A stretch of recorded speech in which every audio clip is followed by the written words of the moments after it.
自動車はよく人を引いたので、前を人が走って危ない危ない危ない危ないという話は本当かな、それは本当かな。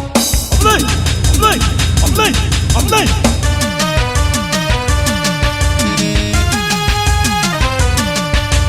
危ない危ない危ない危ない。昔の飛行機はよく空から落ちたので、下を人が走って危ない危ない危ない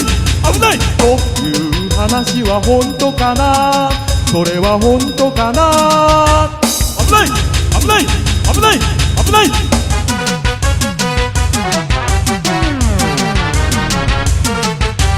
危ない危ない危ない危ない。昔の学校はよく人が死んだので、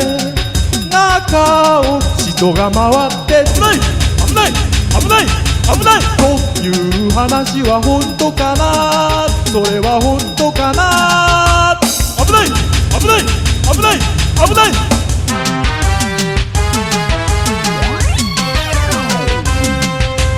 危ない危ない危ない危ない。昔の警察はよく人を撃ったので、そばに人が立ってて危ない危ない危ない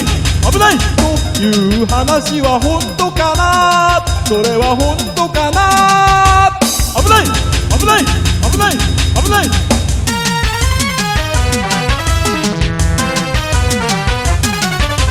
危ない危ない危ない危ない。昔のお便所はよく人が転がり寄ったので、中に人がいて危ない危ない危ない危ないという話は本当